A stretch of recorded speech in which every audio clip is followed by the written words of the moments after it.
Hello, Assalamualaikum, what is up guys? Welcome back ke channel Yusuf Sembang Kari. Alright, so kita dah sembang pasal transfers pula. Alright, transfer Arsenal semalam. And ada update baru, alright. So, officially dah confirm medical pun dah passed. Actually dia sampai sini untuk medical and tak officially announce lagi. Tapi kita pun dah tahu dah, right? Selalunya medical sini akan lepas lah unless ada benda-benda yang pelik-pelik berlaku, alright. So aku tak rasa benda tu akan jadi. Divock Origi, right? Adakah dia ni legenda yang tidak dihargai ataupun player yang sudah dihargai dan diberikan segala-galanya, and sampai masa untuk beliau teruskan career dia lah, right? So ada sebenarnya macam ni lah. Aku berikan kesimpulan awal dulu untuk aku punya opinion tentang transfer ni. Adakah aku rasa macam Origi tu sebenarnya tak dihargai? Tak juga.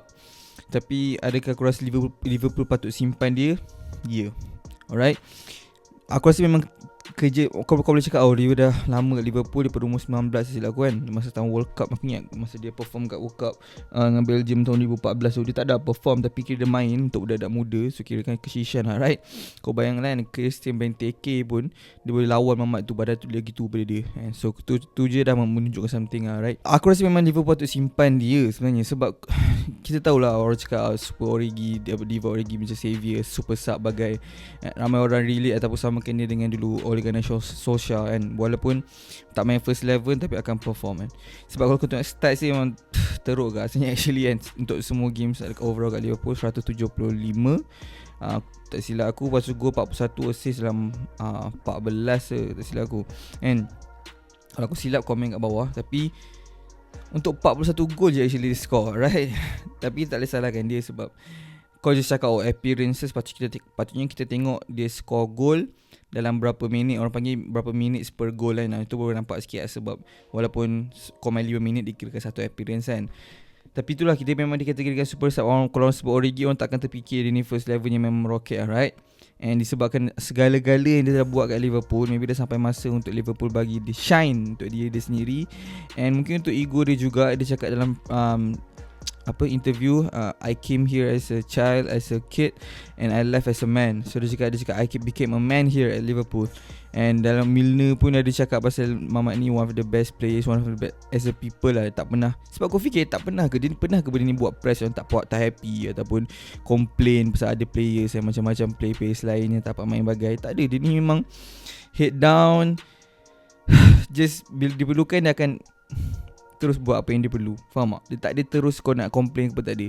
Player mentality macam ni selalu akan berjaya lah. Sebab tu kau tengok gol dia masa Everton. Aku rasa Pickford sampai mimpi ngeri ada ni, right? So, kalau boleh aku rasa Pickford dan banyak orang happy dia ni blah ke apa kan. So that macam basah happy. So lepas ni kalau lawan Liverpool tak ada ke Origi dah apa, tak apa lah. Tapi aku rasa Pickford yang paling happy sebab dalam league Liverpool kena lawan 2 kali Everton. So aku rasa yang paling happy tak payah jumpa adalah si Origi ni, alright? Berapa kali dah dia terkecundang. First aku dah cakap pasal tu. Aku rasa kesilapan Liverpool adalah lepaskan dia ni lah. And aku tak salahkan Liverpool ataupun Klopp, sebab susah actually kau nak keep player yang macam ni dekat team kau. And susah, bukan susah lah sebenarnya. Okay, dah lama dah dia main as ataupun role, dia stay kat Liverpool as a role yang dia main sekarang, itu super sub lah. And hanya digunakan apabila diperlukan. Tapi kalau kau tengok balik semua tim-tim yang berjaya sebelum ni, pada dulu lagi kan, tim treble Liverpool, tim Arsenal masa Invincible, semua ada super sub, alright? Maybe tak paling efisien tapi super sub tu diperlukan. Dan aku risau lah untuk Liverpool upcoming season ni. Kalau betul-betul nak compete for UCL dengan EPL, diorang dah tak ada dah tau. Dah tak ada Minamino, dah tak ada dia ni, alright? So diorang akan rely more on diorang punya young players, and also diorang punya signings yang baru. Fabio Carvalho tu kira young players kan. Aku rasa untuk first season ni dia maybe akan main sebagai super sub dulu lah. And aku rasa macam agak merunsingkan lah untuk Liverpool. Aku rasa Klopp sebab perlukan player yang macam tu tau. Okay lah dia tak main first 11. Kenapa? Sebab dia tak fit the system kan. Tapi bukan semua player dalam team kau kena fit the system. Right? Mesti kita kena ada plan B. Sebab tu Klopp simpan dia lama, sebab dia ni adalah plan B Klopp panggil dia legend, right? Sebab legend tak mesti main first 11. Legend adalah apa yang dia offer. Aku rasa aku tahu fans Liverpool mesti sedih gila dia ni caw. And aku sebenarnya sebagai fans neutral happy lah. So that bila team aku lawan diorang tak ada super sub ni, mana tahu kalau memang betul-betul main untuk halang Liverpool pada buat plan A diorang, iaitu control the ball, high press. And kalau Arsenal boleh beat the press, contoh tim aku kan, Arsenal boleh beat Liverpool punya press, so that boleh play out from the back, lepas tu try long ball, beat Liverpool punya offside trap, happy lah. Tapi kalau diorang ada plan B, so macam Arsenal kena prepare untuk plan A, prepare untuk plan B. Sebab Mamat ni bukan striker yang orang panggil boleh baca lah orang panggil kan. Dia bukan striker yang memang striker number 9 macam mana suka finishing macam ni, tak ada. Ataupun false 9 tak ada. Dia ni memang unorthodox lah. Kita tak tahu apa yang dia akan buat dalam kotak tu, alright. Dia punya insting tu memang pure striker. Kau ada bila kau main bola, member kau kan yang suka main sebagai striker ni. Macam aku lah main, aku tak main striker lah, sebab aku memang tak ada insting lah. Aku macam jujur lah. Kau ada member yang macam bukan nak panggil apa, curi ayam yang punya suka main offset. Aku tak ingat apa dah. Tapi member yang macam tu lah, macam dia macam sentiasa dalam kotak. Dia tahu bila bola tu akan jadi second ball, and dia akan dah ready dah untuk second ball, rembat ke, tanduk ke apa kan, gol. Ni Origi ni. And Liverpool lah tak akan ada player tu untuk next season. Melain kata tak tahu dia orang beli siapa kan. So benda tu penting lah kan. Takkan aku nak mengharapkan Alisson naik betul score header sekali lagi kan, untuk selamatkan korang.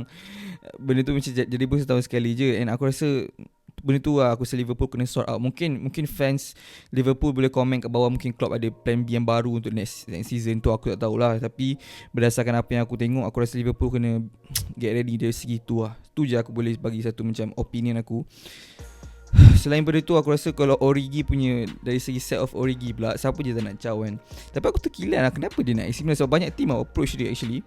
And dia memang cakap pada awal, bila tengok balik dia punya interviews, dia memang nak AC Milan. Aku terfikir kenapa, sebab macam mungkin dia nak belajar dengan Zlatan. Aku tu je aku boleh fikir. Sebab actually sebab diorang baru menang league, so maybe dia tahu dia akan menang league lagi ke. Itu aku tak tahulah. Tapi macam kompetitif juga, sebab dia akan lawan dengan budak muda, siapa, Lazetic ke apa, yang dekat tak silap aku, budak 18-19 yang tu lah, striker lah. Dia akan lawan dengan Mamat tu lah.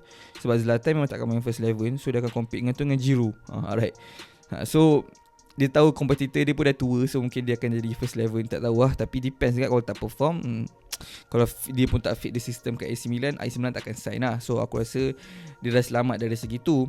Cuma aku tak tahu kenapa dia nak AC Milan sangat. Itu kalau korang tahu, korang boleh komen kat bawah. And aku just nak cakap, aku bagi kudos lah, aku bagi respect kat Liverpool and Klopp, sebab dengar cakap Origi, ataupun bukan dengar lah, macam bagi dia appreciation apa yang dia dah buat untuk Liverpool, sebab dia orang bagi guard of honor last season kan. Satu lagi sebab dia orang bagi dia pergi bila dia nak pergi ni. Walaupun orang tahu dia perlu kat player macam ni, sebab Mamat ni muda, dia baru 27. Actually boleh jual dia mahal. Dan kontrak dah habis, boleh nak offer kontrak mesti kena naikkan gaji kan. And aku rasa Klopp tahu untuk apa yang dia boleh offer, tak berbaloi sangat nak naikkan gaji. And okay lah, apa yang aku dah bagi kat club, kita orang appreciate kau, kita bagi kau caw. Aku nak caw, kau caw, alright. And sebab aku rasa kalau offer gaji tinggi, aku rasa Origi sign je. Tapi maybe sebabkan, ataupun kalau tak sign, maybe sebab nak betul-betul nak first 11 lah. Tapi kalau aku tengok sebelum-sebelum dia tak pernah buat hal, tak pernah complain, maybe dia alright je main sebagai super sub, kita pun tak tahu kan. And satu lagi respect aku nak bagi dekat Klopp, sebab aku rasa dia ni legend Liverpool, sebab Klopp yang bagi kan. Aku tak rasa dia ni tak dihargai. Aku rasa dia ni memang diberikan respect yang sepatutnya, sebab dia beri chance. Bukan macam Lewandowski nak caw tak diberi oleh Barca, walaupun dah perform banyak kan. Kita tak tengok benda tu jadi kat sini lah. And aku rasa kita boleh bagi respect kat Klopp, sebab Klopp yang bagi dia chance first kat league bagai semua daripada mula dia masuk. Sebab aku main under Brendan Rodgers, dia ni tak main langsung dengan league, kau tahu tak. Itulah kau kena set Brendan, right? Kau tak adakan dia ni sebagai kau punya backup plan. Finally, aku rasa aku nak tahulah dah Liverpool, macam semalam aku sembang Jesus, banyak ada MC sedih komen. Aku nak tahu dah Liverpool apa korang nak komen kat bawah. Aku nak baca tentang kau sedih ke tak pasal transfer ni. Aku just rasa ni patut caw awal lagi lah. Kalau betul Liverpool memang nak buat duit atas transfer ni, patut caw awal lagi. Time Jota masuk, dia dah tahu dia takkan main banyak. Aku rasa patutnya time tu dah bagi dia caw. Tapi it is what it is lah. Komen kat bawah apa pendapat korang tentang transfer ni. Tak ada Origi, boleh menang tak Champions League next season ni, alright.